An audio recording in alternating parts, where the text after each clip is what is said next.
बिस्मिल्लाहिर्रहमानिर्रहीम। अस्सलाम वालेकुम। किचन विद पाक फौज में हम आपको खुशामदीद कहते हैं। तो कैसे हैं आप सब? मैं आप सबकी दुआ से अल्लाह ताला के फजल व करम से खैर खैरियत से हूँ।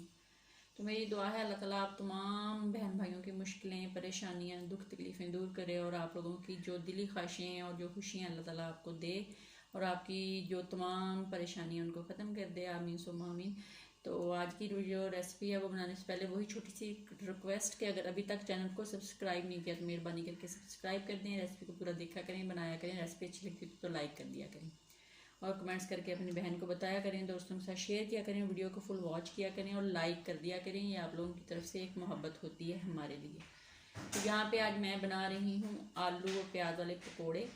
तो रमज़ान शरीफ है तो उसमें अफ्तारी के लिए ये आज मैं बना रही हूँ। तो आप लोग चीज़ें नोट कर लें, उनका लिंक मैं डिस्क्रिप्शन बॉक्स में भी डाल दूँगी। जो चीज़ें हैं उनमें मैंने 2 प्याज लिए हैं बड़ी साइज़ की, उनको मैंने स्लाइस में बिल्कुल बारीक काट लिया, ये आप देख सकते हैं। और एक बड़ी साइज़ की टमाटर थी, उसको भी मैंने बारीक काट लिया है। और मेरे पास थोड़ी सी पालक और थोड़ा सा सब्ज़ धनिया था, उसको भी काट के अच्छे से धो लिया है। 2 बड़े साइज़ के आलू थे जिनको मैंने बारीक काट लिया, ये देखें। तो 2-3 चम्मच मेरे पास दही है। पानी हम ज़रूरत के मुताबिक इस्तेमाल करेंगे। तो आधा किलो मेरे पास बेसन है, वो मैं ज़रूरत के मुताबिक इस्तेमाल करूँगी। इसके अंदर डाल के अगर मुझे कम ज़्यादा लगा तो वो आप भी अपनी फैमिली के मेंबर के हिसाब से कम ज़्यादा कर सकते हैं। पाउडर मसालों में मेरे पास सुरख मिर्च का 1 चम्मच है, हल्दी का आधा चम्मच है, नमक हस्बे जायका इस्तेमाल करेंगे, कसूरी मेथी है, सूखा धनिया है, पिसा हुआ नहीं साबुत, और ज़ीरा है। तो यहाँ पे हम ले लेते हैं एक बॉल। इसमें हम अपनी तमाम सब्जियाँ जो प्याज, टमाटर और आलू, पालक, मेथी वगैरह डाल के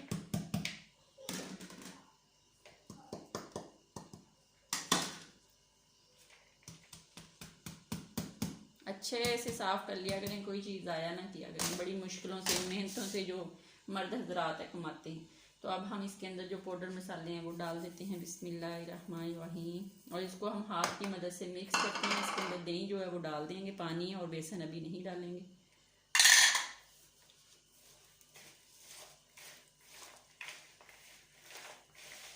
इस तरह मिक्स करके फिर मैं बेसन डालती हूँ। अब इसके अंदर बेसन डालते हैं। बिस्मिल्लाहिर्रहमानिर्रहीम।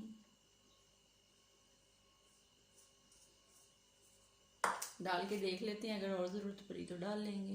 की वजह से मैंने बेसन को अच्छे से मिक्स कर लिया। अब हम ज़रूरत के मुताबिक थोड़ा थोड़ा पानी डालेंगे।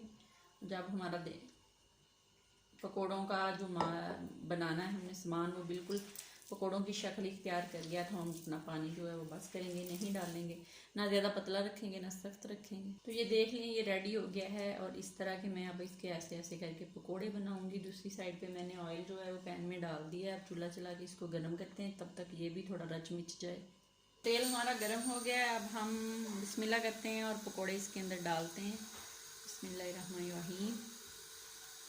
छोटे डालें, बड़े डालें, जितना आपका दिल करता है आप उस तरह के डालें। कोई इशू नहीं है कि बड़े डालने हैं छोटे डालने। इस तरह मैं सारे डाल ये देख लें। मैंने पकोड़े अंदर पैन के अंदर डाल लिए हैं। जैसे एक साइड इसकी लाइट ब्राउन होती है दूसरी साइड पलटते हैं। इसी तरह हम सारे करते जाएंगे। ये देख लें, पकोड़े जो हमारे वो रेडी हो गए हैं। अब हम इनको निकाल लेते हैं। कोई भी टोकरी या प्लेट में इस तरह कागज़ लगा लें तो इसके अंदर हम निकालते जाते हैं। सारे निकाल लें, फिर और डालते हैं, वो भी निकालें। इस तरह हम सारे निकाल लें, फिर आपको दिखाते हैं। अल्हम्दुलिल्लाह पकोड़े मैंने सारे बना लिए हैं। अफ्तारी का टाइम होने वाला है, बस 10 मिनट रह गए हैं, 10-15 मिनट रह गए हैं। तो इसी के साथ अपना बहुत ज़्यादा ख्याल रखें, पकोड़े बनाएं, खाएँ। और अपने इर्द गिर्द जो हमसाए हैं या गरीब हैं उनके घर में भी चीज़ भेजा करें अफ्तारी के वक्त। तो अपना बहुत ज़्यादा ख्याल रखें, दुआओं में याद रखें। ज़िंदगी रही तो कल किसी नई रेसिपी के साथ फिर हाजिर होंगी। तब तक के लिए इजाज़त दीजिए। अल्लाह हाफिज़। साथ में केचप है और रायता है और पकोड़े हैं।